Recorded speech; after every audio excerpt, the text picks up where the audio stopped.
アメイジングデジタルサーカスへようこそ。私はケイン、ここの舞台監督だ。見たことないような顎が外れて心臓が止まるほどびっくりする代物をお見せしよう。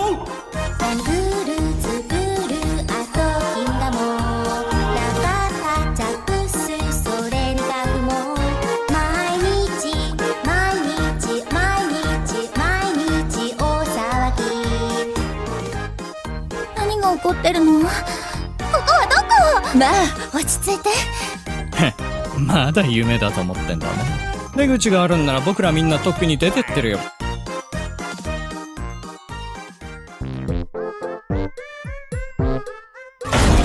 どんな名前にもなれるぞ。ポムニはどうかな。新しい冒険に出よう。新メンバーのポムニのために。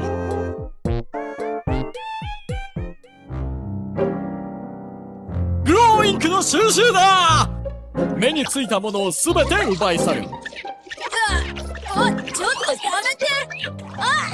助けて。悲劇の画面が壊された。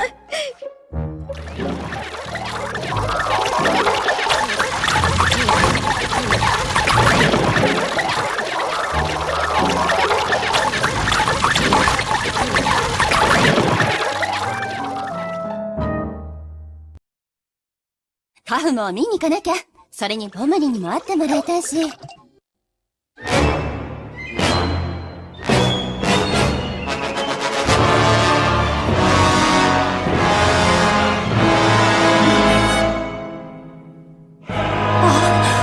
もバグっちゃった。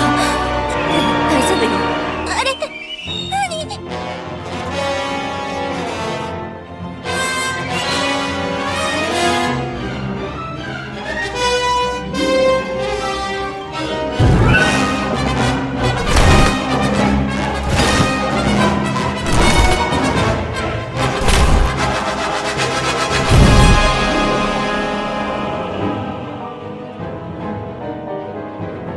多分ここは巣だよ。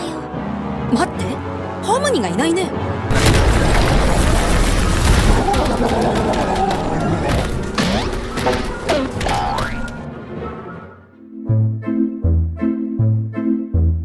この大きくて不気味なお屋敷はたくさんの怪奇現象が起こると噂されている。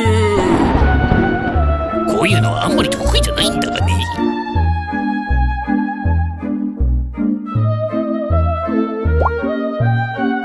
何？都合の悪いクラスだな。何？今のあなた？いいよ。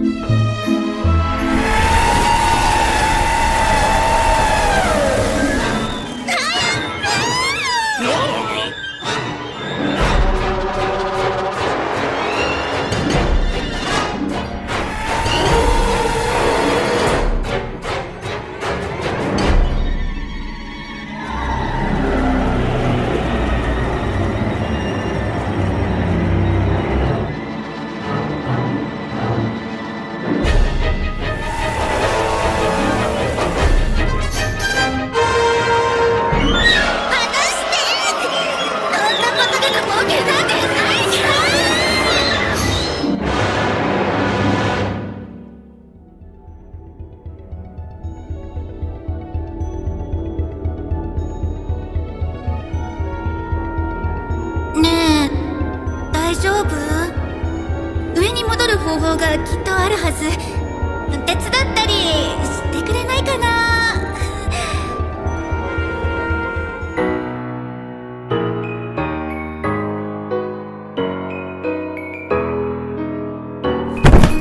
よし、ここの壁に物を投げてみよう。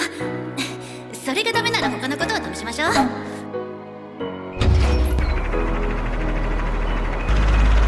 今気づいた。少し乱暴かもしれない。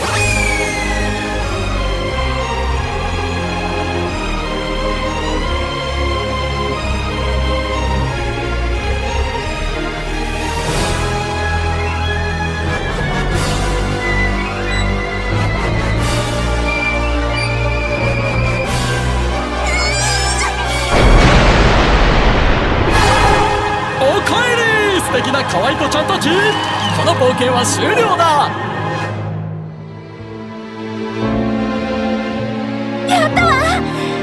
チームワークだったねホムニ大丈夫？何があったの？で、イカレ野郎に手こずった気分だった。そんなに悪くなかったよ。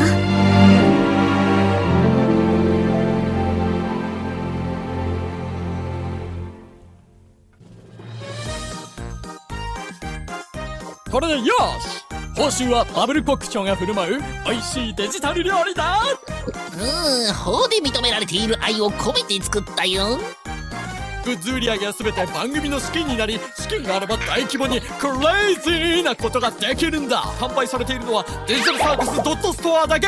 それ以外の場所は偽物だから番組を応援することにならないぞ。デジタルサーカスドットストアだけだ。ということでお知らせは以上。またね。レディーファーストだ。いや、そんなわけねえだろ。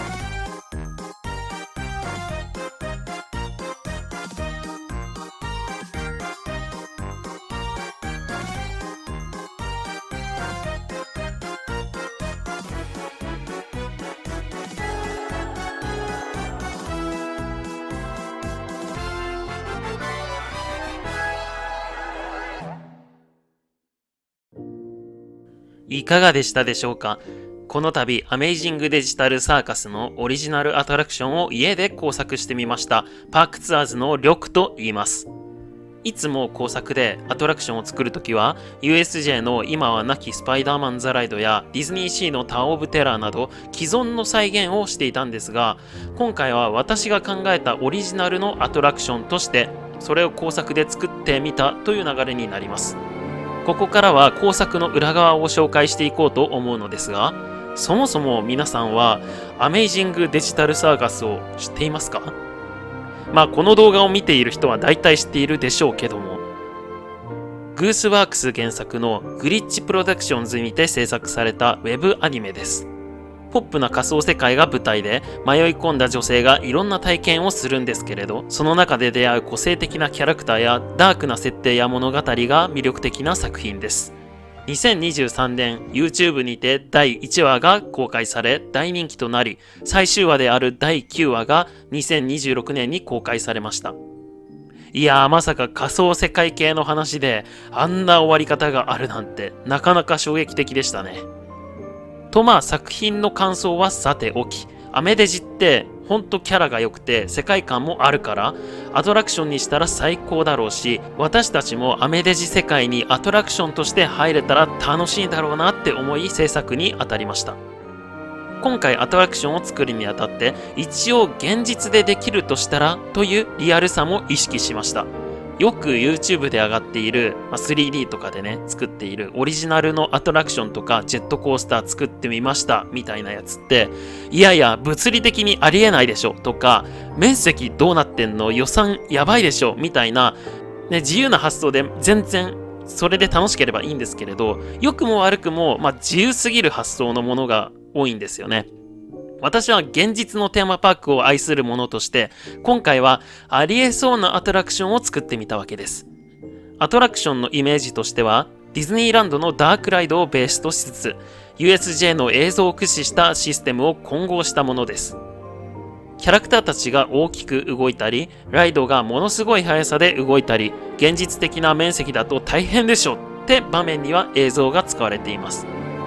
そして物語が進んでいくパートでは、ディズニーのクラシックなダークライド、白雪姫やロジャーラビットのような絵や実物を使った場面で進んでいくようにしました。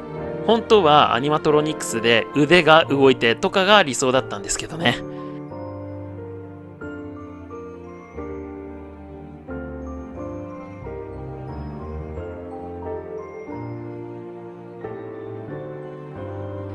なるべくリアルにという部分では、実際にテーマパークで使われている技法も取り入れたいと思い、透明板を使用した反射による映像表現も再現し、シーンに加えました。それによって、ここでは現実のセットの中に映像で動くキャラたちがまさにそこにいるように見えますね。悩んだのはストーリーです。原作のあるアトラクションって大きく2つのパターンに分かれるんですけれど、1つが原作のストーリーを追うタイプ。例えばで言うとディズニーランドの白雪姫とか魔法の物語とかそうですね。特徴はゲストは客観的な立場で主人公たちと一緒に冒険体験をしていくものです。もう一つがアトラクションに特化したオリジナルストーリーで進むタイプです。ディズニーランドのモンスターズインクライド&ゴーシークとかディズニーシーのインディ・ジョーンズアドベンチャーとかがそうですね。